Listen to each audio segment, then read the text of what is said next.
Performance improvement plan sir.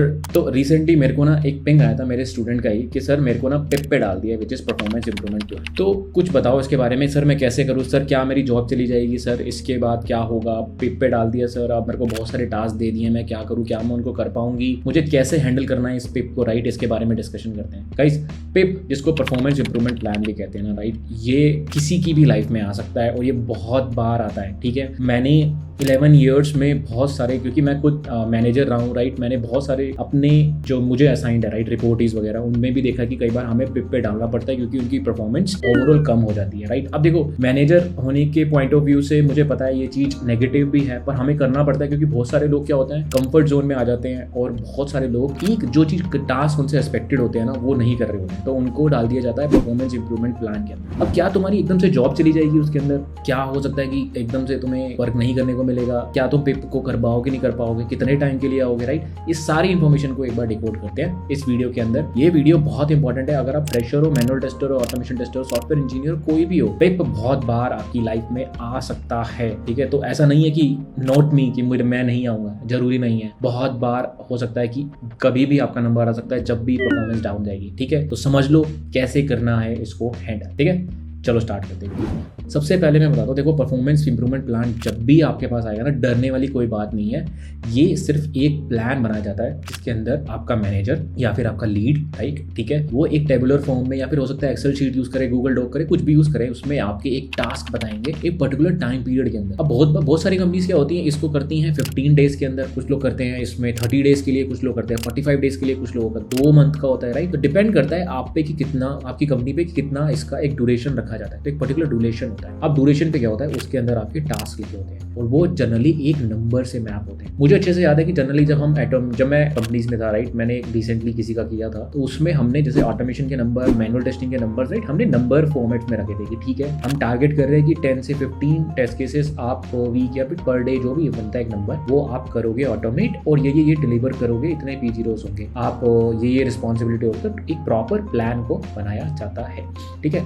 उसके base पे हम जज करते हैं उनको वीक बाय वीक और डिस्कशन एक इनपुट देते हैं। अगर वो इंप्रूवमेंट 4 वीक के अंदर या फिर हमारा जनरली 30 डेज के आसपास होता है, अगर नहीं आता है तो रिस्पेक्टिवली एक्शंस होते हैं। अब आपको क्या करना है, मान लो अगर आप ऐसी सिचुएशन में आ जाते हो फ्यूचर में, राइट, तो इन चीज़ों का ध्यान जरूर रख लो। सबसे पहले है कि अपनी एक्सपेक्टेशन को ध्यान दो, अपने मैनेजर या लीड के पास जाओ, उनसे बोलो कि सर आप मुझे बताओ कि क्या एक्सपेक्टेड है, क्लियरली मुझे एग्जैक्टली पॉइंट्स बताओ कि मुझे कितने चीज़ें क्या करनी है। फॉर एग्जाम्पल, मुझे ये डॉक्यूमेंट बनाने हैं, मुझे ये ऑटोमेटेड करना है, मुझे एग्जैक्टली बताओ। उनके साथ बैठो, आधे घंटे 1 घंटे समझो, एक कॉल लो, जूम कॉल लो, कुछ भी लो, एक चीज समझ लो। अगर आपको एक्सपेक्टेशन ही नहीं पता होगी तो आप प्रॉपर्ली पिप को क्लियर ही नहीं कर पाओगे। पहला रीजन मैं पहले ही बताता हूँ, बहुत सारे लोग इसीलिए क्लियर नहीं कर पाते। आपको एक्सपेक्टेशन क्लियरली करनी है और थोड़ा सा एफर्ट मारोगे, पिप क्लियर हो जाता है, ठीक है। उसके बाद आपको रूट को जरूर ढूंढना है कि आप पिप पे आए क्यों, ठीक है, उसका क्या रीजन है। बहुत सारे लोग जो होते हैं, मैं बताता हूँ, सबसे आसान रीजन यही होता है कि बहुत सारे लोग कंफर्ट जोन में आ जाते हैं, उनसे जो एक्सपेक्टेड होता है वो चीज वो नहीं कर रहे होते हैं, ठीक है। तो अब यहाँ पे कंफर्ट जोन में आ जाओगे तो जनरली मैनेजर्स कहते हैं कि ठीक है, ये बहुत ज्यादा काम नहीं कर रहा है, डिलीवर नहीं कर रहा है, जो एक्सपेक्टेशन थी उसको मैच नहीं कर रहा है, तो इसको डाल दो पिप पे,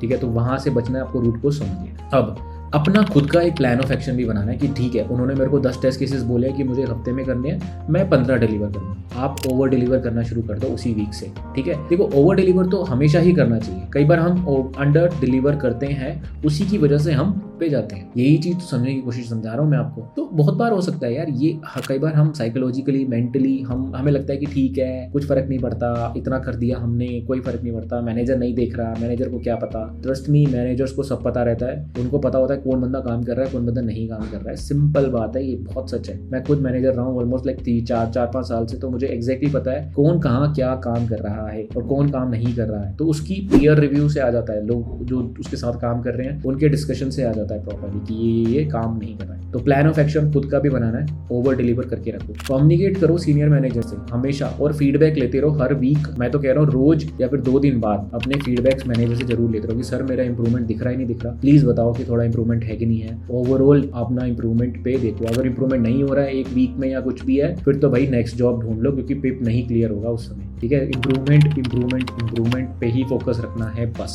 ठीक है, अनदर पॉइंट है कि देखो सिंपल बात है, पॉजिटिव रहो और मोटिवेटेड रहो। पिप से बहुत सारे लोग ओवरकम होते हैं। मैं एग्जांपल दे सकता हूँ, रिसेंटली ही मेरा जो दोस्त मैनेजर है उसका एक रिपोर्ट ही था, वो पिप पे गया और पिप पे गया, उसने एक फंटास्टिक वर्क किया और उसके बाद आज वो अच्छे खासे रिकॉग्निशन ले रहा है। अब वो ए लेवल का रिसोर्स है। ठीक है, तो ऐसा जरूरी नहीं है कि एक बार पिप पे आ गए तो कुछ नहीं होगा। पिप पे आने के बाद भी अच्छे काम करते हैं और लोग अच्छे से 3-4 साल कवर करके गए हैं। ठीक है, तो पॉसिबल है, ऐसा कुछ जरूरी नहीं है। ठीक है, तीसरी चीज है कि भाई रिस्पॉन्सिबिलिटी लेना शुरू कर दो।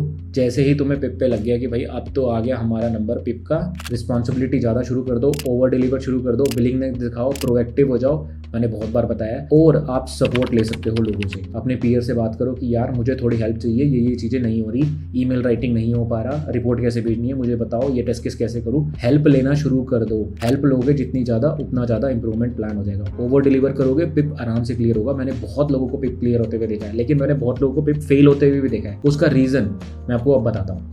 पिप पे फेल वही लोग होते हैं जो सीरियस नहीं लेते पिप को पहली बार। दूसरी चीज़ है वो करना ही नहीं चाहते, वो चेंज ही नहीं होना चाहते।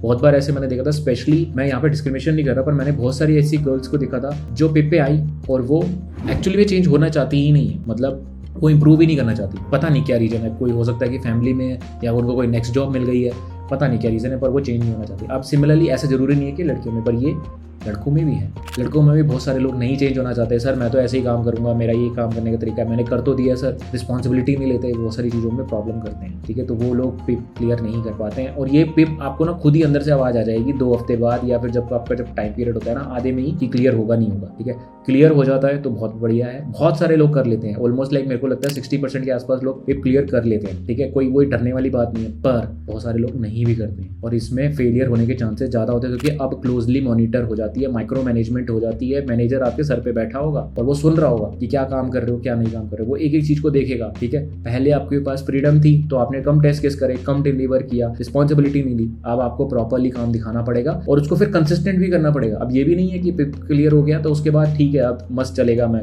नहीं, हो सकता है कि पिप करने के बाद आपकी इंप्रूवमेंट थोड़े दिनों बाद उनको लगे महीने की नहीं काम कर रहा, फिर से पिप डाल देंगे। और हो सकता है कि उसमें पिप भी ना डाले, सीधा कर देगी टाटा बाय बाय। चीज़ों को ध्यान दो यहाँ पे। ठीक है, परफॉर्मेंस प्लान से डरने की जरूरत नहीं है। मोटिवेटेड रहो, रिस्पॉन्सिबिलिटी लो, एक्शन प्लान देख लो, एक्सपेक्टेशंस क्लैरिटी लेने के बाद आराम से क्लियर हो जाएगा। ठीक है, अच्छी लगी वीडियो तो लाइक और सब्सक्राइब करके जरूर जाना। कैसा लगा टॉपिक और क्या भी क्वेश्चन है परफॉर्मेंस रिलेटेड तो मेरे को कमेंट में बता के जाना। ठीक है, ऐसी वीडियोस कैसी लग रही हैं मुझे फीडबैक जरूर दे के जाओ कि कैसी लग रही हैं वीडियोस। बिल्कुल रियल वर्ल्ड सिनेरियोस की वीडियोस हैं, बहुत सारे लोग हमारे करते हैं ये चीज़ों को।